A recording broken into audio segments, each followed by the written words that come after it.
Hi, welcome to the New Bedford Symphony Orchestra's Family Musical Connections program. My name is Terry and I'm going to be getting you ready for the upcoming concert that features a piece by Elgar called the Enigma Variations.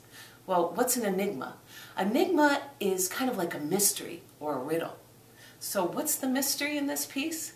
Well, there are a lot of different opinions out there, and we may never know for sure because Elgar never revealed the answer to this mystery before he died. We'll talk about this enigma or mystery a little later on in the video. For now, let's talk about how the Enigma Variations are a theme and variation form. This piece features a theme that is a main musical idea played at the beginning of the piece. It's followed by 14 variations. Now, variation is just a slightly changed version of the main theme. Today we're going to take a closer look and listen at how Elgar takes the theme and takes it through some of these variations. Now, many composers have used theme and variations form, but Elgar takes a really fun twist with it. What he does is he links each variation to one of his friends or family members. In each variation, he tries to characterize the friend or family member's personality or a memorable story that happened in their past. So he kind of takes care of two jobs at once. He finds a way to represent his friends and family through music, at the same time linking them all together with a common theme. To begin, let's listen to the four-note musical theme of the Enigma Variations. It sounds like this.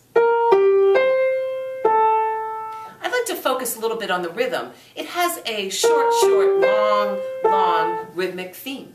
Now, how can we change that rhythm, vary it just slightly so that it changes, but not too much that it sounds like a brand new idea?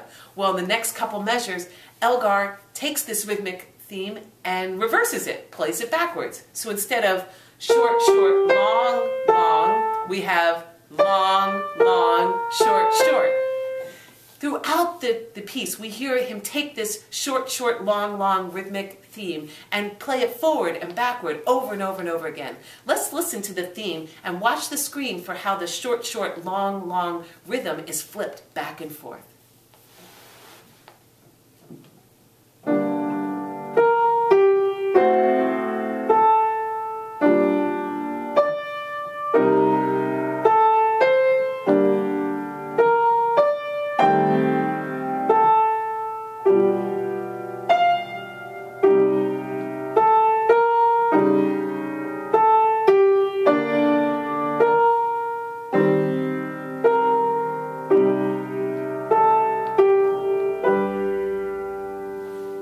Let's skip ahead to the fourth variation, which was written for a friend of Elgar's named William Meath Baker. Now, he was known for his fiery temper. He liked to go around slamming doors. So Elgar takes the original theme, just as it was presented in the beginning, but takes out all pauses, speeds it up, and adds lots of accents to represent his fiery temper.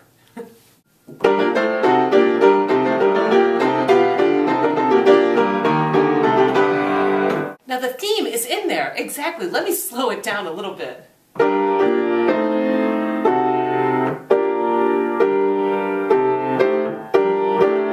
it? The 11th variation is not only a story about Elgar's friend George Sinclair, but more specifically about George's dog. His name was Dan, and he was a bulldog. And one day while they were walking, Dan fell into the river. He paddled to the edge of the river, climbed out, and gave a triumphant bark. So Elgar, in this variation, tells that story through music. Let's listen.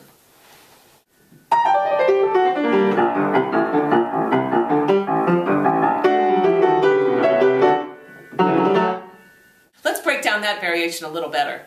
First, we hear Dan falling into the river. I'll slow it down. Then we hear him paddling. Now the paddling is actually the four-note musical theme. Listen.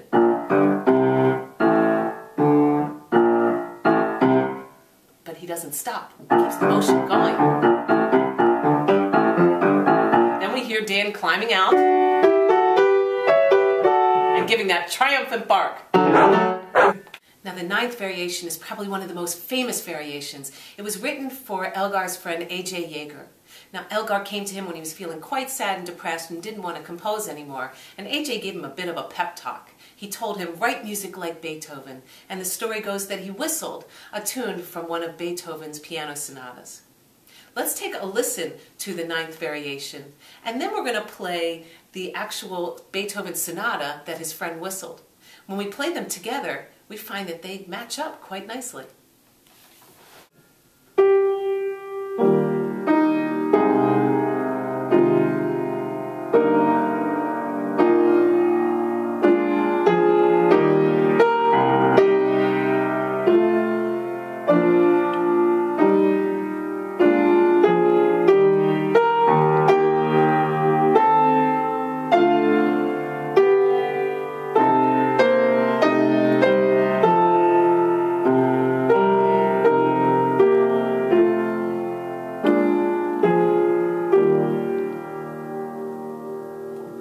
In this variation, we hear the theme again.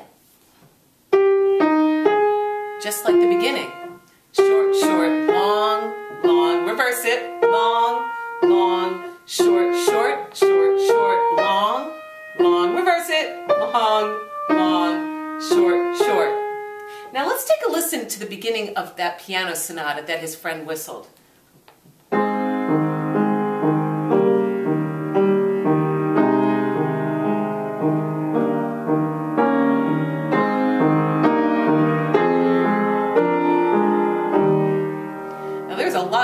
Similarity here. Let me try to play this piano sonata again, but this time I'm going to play it in the rhythm of the Ninth Variation.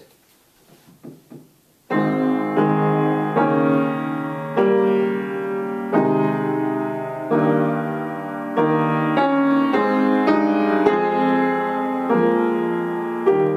you hear it? It sounds almost the same. I think that Elgar was trying to reminisce about that story, about the Beethoven sonata when he wrote this movement for his friend. So let's get back to the enigma. What is the mystery? What is the riddle to this piece? Elgar himself said through and over the whole set, another and larger theme goes, but is not played. So the principal theme never appears. Even as some late dramas, the chief character is never on the stage. Now those words by Elgar tell us that there's a hidden theme, something that goes along with his music. What is it? Well, there are many theories. Could it be the Beethoven piece that his friend whistled? Other people have found other melodies and tunes that match up nicely with his piece of music, while others think that there's a mathematical or even a puzzle or code that goes along with this piece. We may never know, but one thing I do know is that this is an incredible piece of music to listen to. So as you listen to the piece in the concert, listen for that main theme and the way that Elgar varies it and changes it throughout each variation to represent the important people in his life. I'll see you at the concert.